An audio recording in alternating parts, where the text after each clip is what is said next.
ഇപ്പൊ പൊക്കോളൂ. നിക്ക് പറഞ്ഞോട്ടെ. ഒരു പ്രധാനപ്പെട്ട കാര്യം കൂടി പറയാനുണ്ട്. ഇത്രയും നാൾ ആ വസുവും ഭാവനയും നിന്നെ ഭരിക്കുകയായിരുന്നു. അതൊക്കെ നീ സഹിച്ചു, തല്ലും വാങ്ങിച്ചിട്ടുണ്ട്. ഇനി നീ ചുമ്മാതിരിക്കരുത്. ഈ വീട്ടിന്റെ അധികാരം നിനക്കുള്ളതല്ലേ? മാത്രമല്ല ഇതിന്റെ അവകാശവും ഓഫീസിന്റെ ചുമതലയും നിനക്ക് തന്നു എന്നവര് സമ്മതിച്ചതല്ലേ? ഈ സ്വത്ത്, ഇതിന്റെ അധികാരം, അവകാശം നീ ഉപയോഗപ്പെടുത്ത്. ആ അഭിനെയും വസുവിനെയും ഭാവനയും ഒരു പാഠം പഠിപ്പിക്കും. നീ വന്ന സമയത്ത് ഇല്ലാത്ത പ്രഗ്നൻസി ഉണ്ടെന്ന് കാണിച്ച് എല്ലാരും നീ കൈക്കുള്ളിൽ ഒതുക്കിയില്ലേ? ഇപ്പൊ നീ സത്യത്തിൽ പ്രഗ്നന്റ് ആയിരിക്കുക. നീ പറയുന്നതാ നിയമം, അത് അവരനുസരിക്കുന്ന ഉറപ്പാ. ഇനിയെല്ലാം നിന്റെ ഇഷ്ടം പോലെ നടക്കൂ. ഇഷ്ടത്തിന് പ്രവർത്തിക്ക്. നിന്നെ ആരും ഇവിടെ ഒന്നും പറയില്ല. അതുമാത്രല്ല, നിന്നെ തലയിലെടുത്ത് കൊണ്ടാടും. അത് ശരിയാണല്ലേ? സമയത്തിന് നല്ല ഐഡിയ ആണ് തന്നത്. ഇനി അങ്ങോട്ട് എന്റെ പ്രതികാരം തുടങ്ങുകയാണ്. എന്നെ എത്രത്തോളം അപമാനിച്ചു, എത്രത്തോളം കഷ്ടപ്പെടുത്തി, അതിനെല്ലാം ഞാൻ പ്രതികാരം ചെയ്യും. ആ ജോലി നീ ഏറ്റെടുക്ക്. ഇഷ്ടത്തിന് പെരുമാറ്. ഞാനുണ്ട് നിന്റെ പിറകെ. പോരാത്തതിന് നിന്റെ വയറ്റിലൊരു കുഞ്ഞുമുണ്ട്. ആ കുട്ടിയാ നിന്റെ സുരക്ഷാ കവചം. ഇതിനു മുൻപ് ഞാൻ ഇല്ലാത്ത ഗർഭം ഉണ്ടെന്ന് പറഞ്ഞ് അഭിനയിച്ചു. ഇനി ഞാൻ അഖിലിന്റെ കുഞ്ഞിനെ പ്രസവിച്ച് എന്റെ ഒരു പുതിയ മുഖം ഞാൻ കാണിച്ചു കൊടുക്കാൻ പോവുകയാണ്.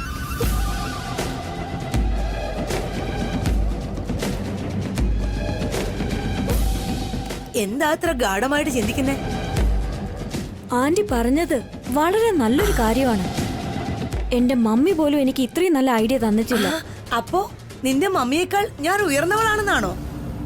എന്റെ മമ്മി എന്നോട് മരിക്കാൻ പറഞ്ഞു. അതിന് ഞാൻ നല്ലൊരു മറുപടി കൊടുക്കുന്നുണ്ട്. വീണ്ടും എന്താ നീ ചിന്തിക്കുന്നേ?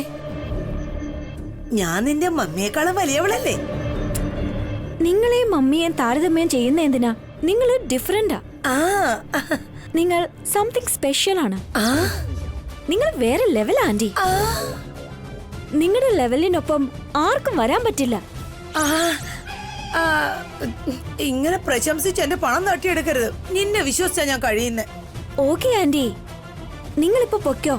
എനിക്ക് നല്ല ഉറക്കം വരുന്നുണ്ട്. ശരി.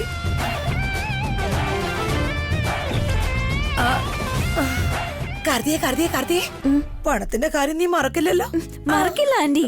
ശരി ശരി ശരി. നീ ഒന്നും കഴിക്കാതാണോ കിടക്കുന്നേ? ഭാവനോടോ വസുവിനോടോ പറഞ്ഞ് ഓറഞ്ച് ജ്യൂസ് കൊണ്ടുവരട്ടെ? എനിക്കൊന്നും വേണ്ട, ആന്റി പൊക്കോളൂ. ശരി ശരി, കിടന്നോ.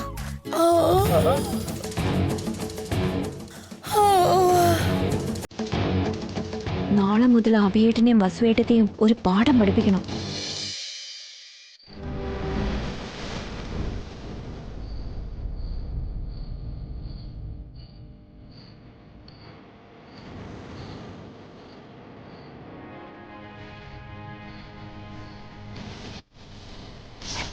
എന്റെ വയറ്റിലുള്ളത് അഖിലിന്റെ ബേബിയാണ്. ഈ വീട്ടിലെ അവകാശി. ഇവിടെ താമസിച്ച് കുട്ടിയെ ഞാൻ പ്രസവിക്കും. ഇപ്പൊ മാത്രമല്ല, ഇനി ഒരിക്കലും ഞാൻ ഡിവോഴ്സ് ചോദിക്കില്ല. വീട്ടിൽ തന്നെ ഉണ്ടാകും, എവിടേക്കും പോവില്ല.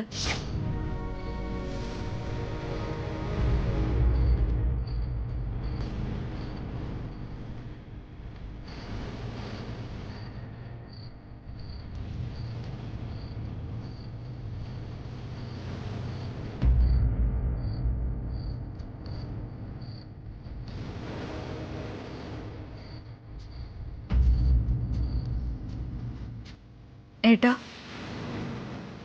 ഏട്ടൻ ഇവിടെ നിൽക്കുമായിരുന്നോ? എന്താ ഇങ്ങനെ സീരിയസ് ആയിട്ട് ആലോചിച്ച് നിൽക്കുന്നേ? നമ്മൾ പറഞ്ഞതിനൊക്കെ കാർത്തിക ഓക്കെ പറഞ്ഞല്ലോ. ഡിവോഴ്സ് വേണ്ടെന്നും പറഞ്ഞു, കുഞ്ഞിനെ ഇവിടെ പ്രസവിക്കാന്നും പറഞ്ഞു. പിന്നെന്തിനാ ഏട്ടൻ ഇങ്ങനെ ഡള്ളായിരിക്കുന്നേ? എനിക്ക് എന്തുമാത്രം സന്തോഷായിന്നറിയോ? നമ്മുടെ വീട്ടിൽ ഉടനെ ഒരു അവകാശം കൂടി വരാൻ പോവാ. കാർത്തിക ശരിക്കും സമ്മതിച്ചതാണെന്ന് നീ വിശ്വസിക്കുന്നുണ്ടോ? നമ്മൾ പാതി സ്വത്ത് അവൾക്ക് എഴുതി കൊടുക്കാന്ന് പറഞ്ഞില്ലേ? ഇനി അതിൽ കൂടുതൽ എന്താ അവൾക്ക് വേണ്ടത്? എനിക്കെന്തോ കാർത്തിക പാതി മനസ്സോടെ സമ്മതിച്ചതുപോലെയാ തോന്നിയേ. ഏട്ടൻ എന്തിനാ അങ്ങനെയൊക്കെ ചിന്തിക്കുന്നത്? കാർത്തികയ്ക്ക് സ്വത്തിനുമേൽ എന്തുമാത്രം ആഗ്രഹമുണ്ടെന്ന് നമുക്ക് രണ്ടുപേർക്കും അറിയാം. പാതി സ്വത്ത് കൊടുക്കാന്ന് പറഞ്ഞിട്ടും അവളുടെ മുഖത്ത് സന്തോഷമില്ല. എന്തോ തെറ്റ് ചെയ്തൊരു ഫീലിംഗ് അവളുടെ മുഖത്തുണ്ടായിരുന്നു. അങ്ങനെയൊന്നും ഇല്ല ഏട്ടാ. കാർത്തിക ഒരുപാട് ഹാപ്പിയാ. എനിക്കെന്തോ സംശയമുണ്ട്. കാർത്തികയുടെ മനസ്സിനെ വേറെ എന്തോ ഡിസ്റ്റർബ് ചെയ്യുന്നുണ്ട്. കാർത്തികയെ പറ്റി ഏട്ടന് നന്നായിട്ട് അറിയില്ലേ. കാർത്തിക എപ്പോഴും ഒരേപോലെ ഇരിക്കില്ല. എപ്പോഴും ഒരു തൃപ്തി ഇല്ലാത്ത പോലെ അവളുടെ സ്വഭാവം. നമ്മൾ ഇനി മുഴുവൻ സ്വത്തും എഴുതി കൊടുത്താലും കാർത്തിക എപ്പോഴും ഇങ്ങനെ തന്നെ ആയിരിക്കും. ഞാൻ പറയുന്നത് കാർത്തിക ഏതോ ടെൻഷനിലാണെന്നാണ്. സ്വത്ത് കിട്ടുന്ന സന്തോഷത്തെക്കാളും വേറെ ഏതോ വലിയ ടെൻഷൻ ഉള്ളതുപോലെയാ എനിക്ക് തോന്നിയത്. കാർത്തികയ്ക്ക് എന്ത് ടെൻഷൻ ഉണ്ടാവാനേട്ടാ? ആദിത്യ എന്തെങ്കിലും പ്രശ്നം ഉണ്ടാക്കിയിട്ടുണ്ടെങ്കിൽ അത് നമുക്ക് നോക്കിയാ പോരെ. ആദിത്യയെ കുറിച്ച് ഓർത്തൊന്നും കാർത്തികയ്ക്ക് പേടിയില്ല. അവൾക്ക് നമ്മളെ പറ്റി നന്നായിട്ട് അറിയാം. പിന്നെ എന്തിനാ കാർത്തിക വല്ലാതെ ഇരുന്ന്? അവളുടെ മുഖത്തെന്താ ഒരു ഗിൽറ്റി ഫീലിംഗ്? അത് ഡിവോഴ്സ് വാങ്ങി ഇവിടുന്ന് പോവാന്നല്ലേ വിചാരിച്ചേ. നമ്മളെ എല്ലാവരെയും വാങ്ങി തോന്നിയതൊക്കെ അവള് പറഞ്ഞു. അഖിലിനെ ഒരുപാട് കഷ്ടപ്പെടുത്തുകയും ചെയ്തു. അങ്ങനെ ഒരു പെണ്ണ് പെട്ടെന്ന് പ്രഗ്നന്റ് ആവുകയും ചെയ്തു. വേറെ വഴിയില്ലാതെ നമ്മളോടൊപ്പം ഒരുമിച്ച് ജീവിക്കേണ്ട സാഹചര്യവും ഉണ്ടായി. അപ്പൊ പിന്നെ കുറ്റബോധം ഉണ്ടാവാതിരിക്കോ? എനിക്കങ്ങനെയൊന്നും തോന്നിയില്ല വസുന്ധര. അത് വേറെന്തൊരു ഗിൽറ്റി ഫീലിംഗ് ആയിരുന്നു. ഏട്ടന് എല്ലാ കാര്യത്തിലും സംശയം. നാളെ മുതൽ കാർത്തിക നോക്കിക്കോ, എത്ര ചുറുചുറുക്കോടെയും സന്തോഷത്തോടെ അവള് നിൽക്കുന്നേന്ന്. ഏട്ടൻ വേഗം തന്നെ ഒരു വല്യച്ഛനാകാൻ പോവാ. ഞാനാണെങ്കിൽ ഒരു വല്യമ്മയും. അത് ആലോചിക്കുമ്പോ ഒരുപാട് സന്തോഷം തോന്നാ. നമ്മള് വലിയ ആൾക്കാരാകാൻ പോവാ അഭിരാം സർ. എന്റെ കണ്ണുകൾക്ക് താൻ എപ്പോഴും കൊച്ചുകുട്ടി തന്നെ. ദേ ഇപ്പൊ പോലും കൊച്ചുകുട്ടികൾ ചെയ്യുന്ന വികൃതിയാ താൻ കാണിക്കുന്നത്. അങ്ങനെയാണോ? അങ്ങനെ വരുമ്പോ ഏട്ടനും ചെറിയ കുട്ടിയെ പോലെ തന്നെയാ. വരൂ, നമുക്ക് ഉറങ്ങാം.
മുത്തശ്ശി, മുത്തശ്ശി.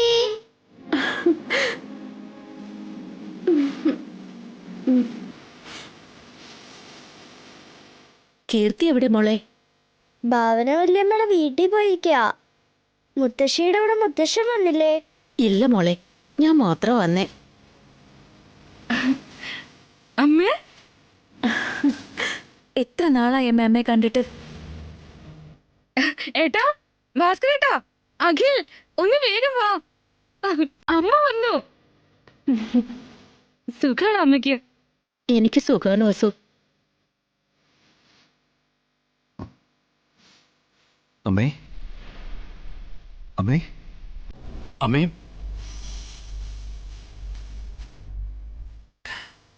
അബി, അമ്മേ അമ്മേ അച്ഛൻ വന്നില്ല അമ്മേ? ജോലി ഉള്ളത് കൊണ്ട് വന്നില്ല മോനെ. അത് കഴിഞ്ഞ ഉടനെ വരും.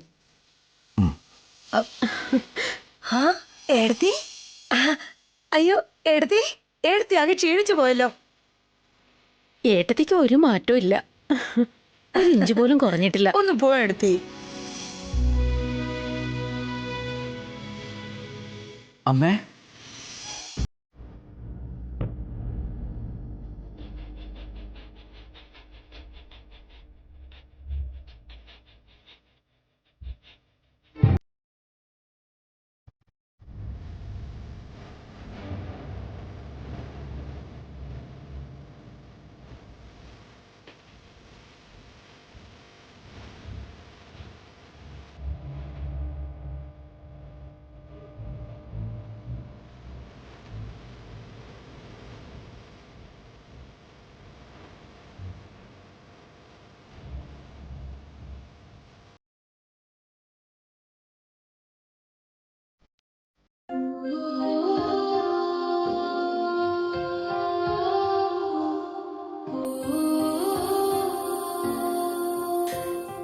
ഈ പ്രായത്തില് നിന്റെ അവസ്ഥ ഇങ്ങനായി പോയല്ലോ.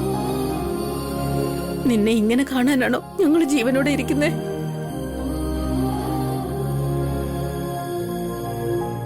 എന്തിനാ ദൈവം ഇത്രയും വലിയ ശിക്ഷ നിനക്ക് തന്നത്? ആർക്ക് എന്ത് ദ്രോഹം ചെയ്തിട്ടാ നിനക്ക് ഈ അവസ്ഥ ഉണ്ടായത്? വിഷമിക്കാനൊന്നുമില്ലമ്മേ.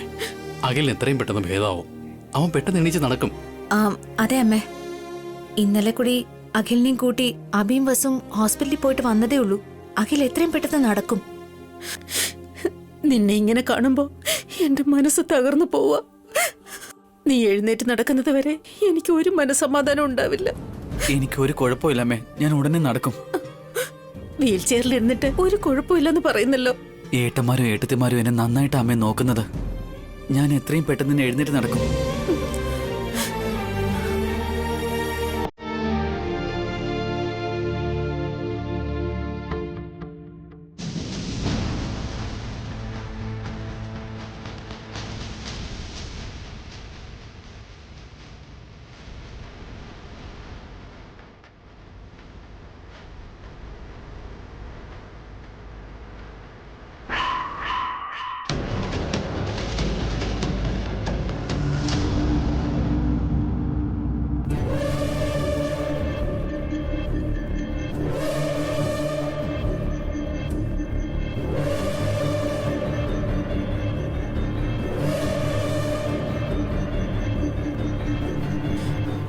എല്ലാത്തിനും നീയാ കാരണം.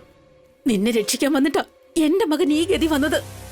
ഏത് സമയത്താണോ നിന്നെ അവൻ സ്നേഹിച്ച് കല്യാണം കഴിച്ചത്, അന്നു മുതൽ ഈ വീടിന് ശനിദശ പിടിച്ച പോലെയാ. എടത്തി അത് ചേച്ചി, എന്റെ മകനെ നീ ഡിവോഴ്സ് ചെയ്യാൻ പോകുന്നോ? അവൻ എന്ത് തെറ്റ് ചെയ്തിട്ടാ നീ അവനെ ഡിവോഴ്സ് ചെയ്യാൻ പോന്നേ? നീ തെറ്റ് ചെയ്തിട്ട് എന്റെ മകനെ നീ കുറ്റക്കാരനാക്കുന്നോ?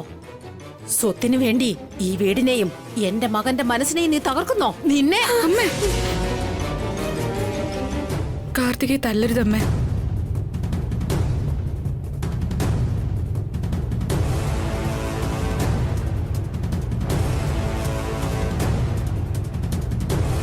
ഗർഭിണിയായിരിക്കുന്ന കുട്ടിയുടെ മേലില് കൈയൊങ്ങുന്നത് പാപമല്ലേ അമ്മേ?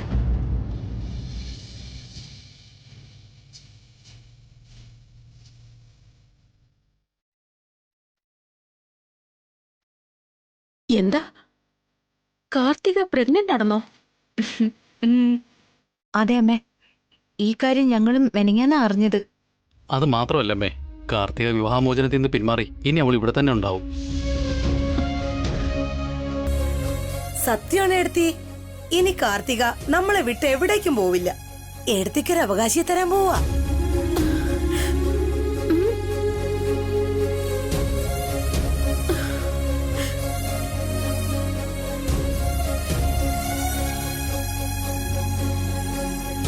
ഇത് എത്ര നല്ല കാര്യമാണെന്ന് അറിയാവോ? ഏതോ ദേഷ്യത്തില് നിന്നെ ഞാൻ തല്ലാൻ വന്നതാ. എന്നെ തെറ്റിദ്ധരിക്കരുത് മോളെ.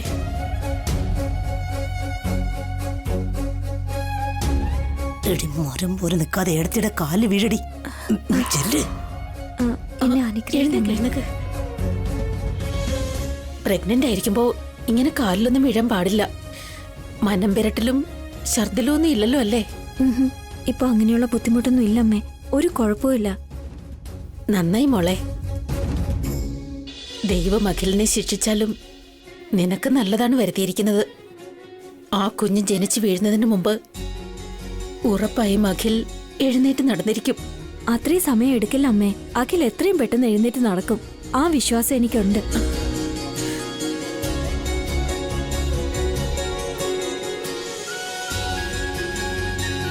ഇപ്പൊ അമ്മയും വന്നല്ലോ, അഖിലിന് പെട്ടെന്ന് ഭേദമാകും.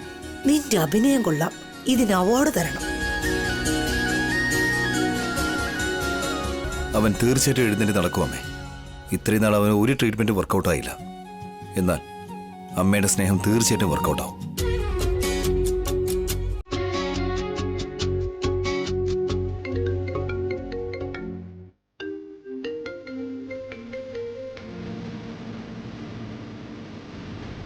ആ, എനിക്ക് കുറച്ച് ജോലിയുണ്ട് അമ്മേ. ഞാൻ പുറത്തു പോയിട്ട് വരെ. ആ എടുത്തി വസുന്ധര, അമ്മയുടെ കാര്യങ്ങളെല്ലാം നോക്കിക്കോണം. ഞാൻ ജോലി കഴിഞ്ഞ ഉടനെ ഇങ്ങ് എത്തിക്കോളാം. പോയിട്ട് വരാം ഇളയമേ, പോയിട്ട് വരെ.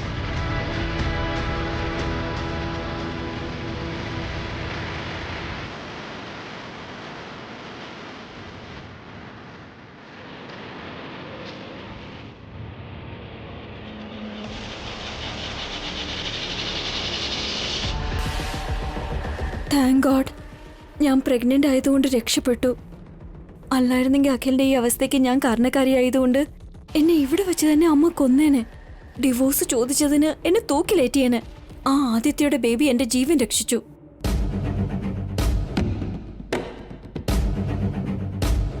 നീ ഇവിടെ എന്താ ചെയ്യുന്നേ? ഒന്നുമില്ല ആന്റി. നിനക്കെന്തായാലും ഭാഗ്യമുണ്ട്. നിന്റെ സമയത്ര നന്നായിരിക്കുന്നു. വാക്കുകൾ കൊണ്ട് വിവരിക്കാൻ പറ്റുന്നില്ല. ആന്റി എന്തായി പറയുന്നേ? നിന്റെ വയറ്റില് കുഞ്ഞ് വളരുന്നു എന്നുള്ള കാരണം കാണിച്ച് ആ വസുവിന്റെ മേലെ അധികാരം ചെലുത്തണമെന്ന് ഇന്നലെ രാത്രി ഞാൻ പറഞ്ഞതല്ലേ? അതെ. രാവിലെ തന്നെ നിന്റെ അമ്മായിയമ്മ ഈ വീട്ടിലേക്ക് എഴുന്നള്ളിയിട്ടുണ്ട്.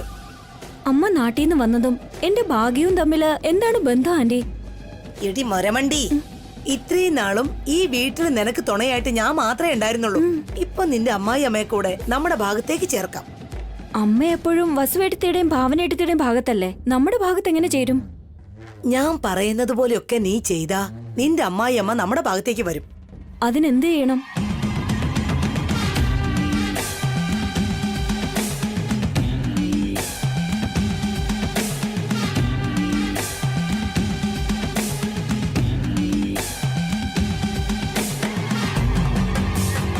ഇങ്ങനെ പറഞ്ഞ അമ്മ വിശ്വസിക്കോ? വിശ്വസിക്കുന്നത് പോലെ ചെയ്യണം. ഞാനും കൂടെ പറയല്ലേ. ചെല്ലേ.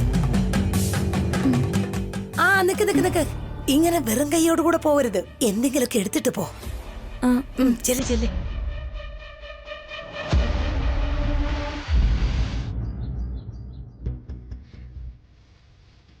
അമ്മേ. അയ്യോ, നീ എന്തിനാ കൊണ്ടുവന്നേ? ഗർഭിണിയായിരിക്കുമ്പോ എന്തിനാ ഈ ജോലിയൊക്കെ ചെയ്യുന്നേ? സാരമില്ല അമ്മേ, അമ്മ ഇരിക്കെ. അയ്യോ, അവിടെ ഇരിക്കമ്മേ. ആ ഇതാ.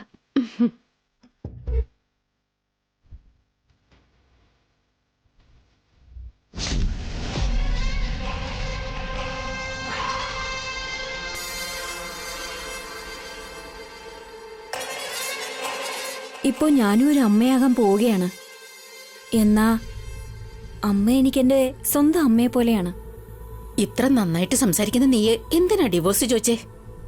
വേണോന്ന് വെച്ച് ചോദിച്ചതല്ല, എല്ലാം വസുവേട്ടത്തി കാരണോ. വസുവോ? അവളെന്താ ചെയ്തേ? വസു നിന്നെ നന്നായിട്ടല്ലേ നോക്കുന്നേ? അത് അമ്മയുടെ മുമ്പിൽ മാത്രോ. അമ്മ അച്ഛന്റെ കൂടെ നാട്ടിൽ പോയതിനു ശേഷം വസുവേട്ടത്തി അമ്മയുടെ സ്ഥാനം ഏറ്റെടുത്തു. എന്നെ ഒരുപാട് കഷ്ടപ്പെടുത്തി. എന്നെ അഖിലിനെയും തമ്മിൽ പരസ്പരം തെറ്റിക്കാൻ നോക്കി.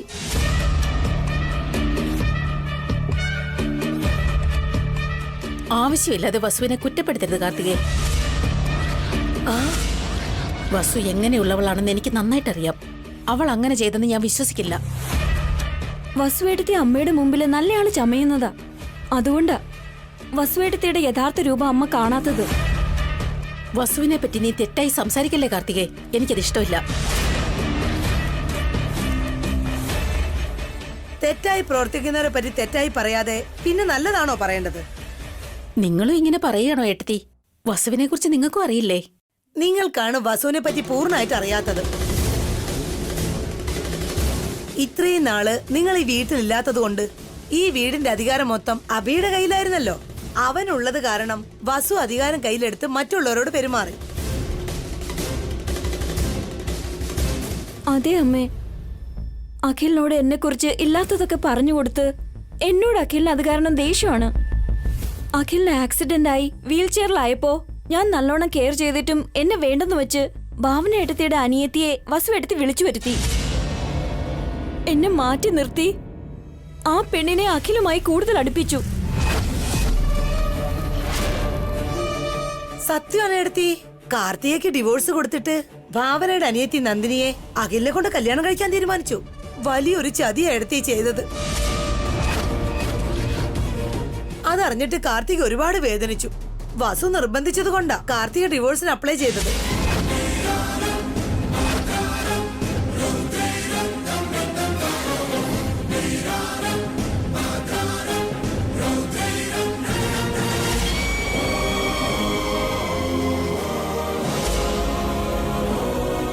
എനിക്ക് താല്പര്യമില്ലെങ്കിലും ഞാൻ ഡിവോഴ്സിന് ആവശ്യപ്പെട്ടത്. സത്യം പറഞ്ഞ അഖിലിനെ വിട്ടുപിരിയാൻ എനിക്ക് മനസ്സേയില്ല. ഡിവോഴ്സ് കൊടുത്തില്ലെങ്കിൽ എന്നെ കൊല്ലുമെന്ന് വസുവേട്ടത്തി ഭീഷണിപ്പെടുത്തി. ഒരുപാട് തവണ എന്നെ കൈ നീട്ടി തല്ലുകയും ചെയ്തു. അതിന് ദേ ആന്റി സാക്ഷിയാണ്. അത് എടുത്തി. പാവം കാർത്തിക ഒരുപാട് കഷ്ടപ്പെട്ടു. വസു കൊടുത്ത വേദന താങ്ങാൻ പറ്റാതെ ഒരു പ്രാവശ്യം ആത്മഹത്യക്ക് വരെ ശ്രമിച്ചവള്. അപ്പൊ പോലീസ് വന്നാ ഇവളെ രക്ഷിച്ചത്.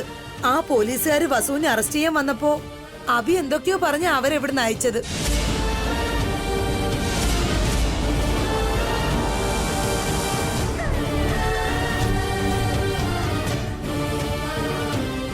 ഇപ്പൊ ഞാൻ പ്രഗ്നന്റ് ആയതുപോലും വസുവേട്ടത്തിക്ക് ഇഷ്ടപ്പെട്ടിട്ടില്ല. ഞാൻ പ്രഗ്നന്റ് ആയതുകൊണ്ട് ഞാൻ ഇവിടുന്ന് പോകില്ലെന്ന് വസുവേട്ടത്തി പേടിക്കുകയാണ്. അഖിലിന്റെ കുഞ്ഞിനെ ഈ വീടിന്റെ അവകാശിയെ കൊടുക്കാതെ എങ്ങനെ എനിക്ക് ഡിവോഴ്സ് വാങ്ങി ഇവിടുന്ന് പോകാൻ പറ്റും അമ്മേ? ആ വസുവിന്റെ കുഞ്ഞ് വയറ്റിൽ തന്നെ ചത്തുപോയതല്ലേ എടുത്തി? അതാ അവളുടെ ദേഷ്യം. അവള് പ്രസവിക്കാത്ത കുഞ്ഞിനെ വേറെ ആരും പ്രസവിക്കരുതെന്ന് അവളുടെ പിടിവാശി. അവളുടെ മകൻ ഉണ്ണിയെ ഈ വീടിന്റെ അവകാശിയാക്കണമെന്നാ അവളുടെ ആഗ്രഹം.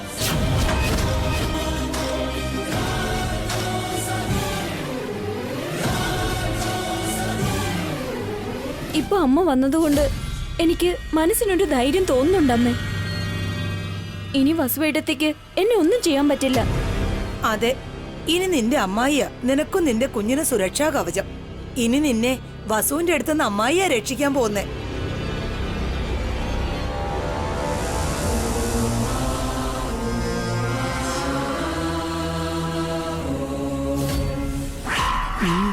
വാ പോകാം.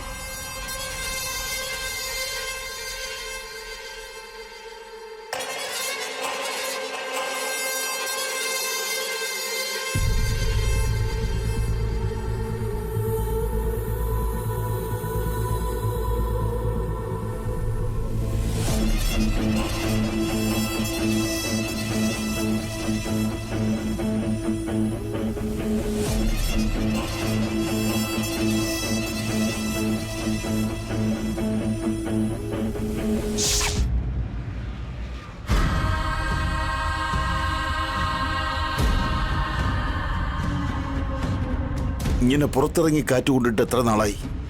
ജാമ്യത്തിൽ ഇറങ്ങിയിട്ടും ജയിലിൽ കിടക്കുന്ന അനുഭവമായിരുന്നു. ആ വീട്ടിൽ കിടന്ന് നരകിച്ചു. പോലീസിന്റെ കണ്ണിൽപ്പെടുന്നതിന് മുമ്പ് വീട്ടിലെത്താം.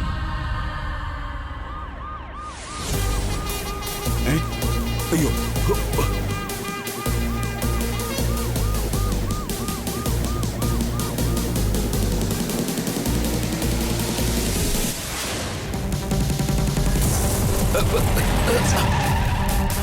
ഏയ്! ചന്ദ്രശേഖർ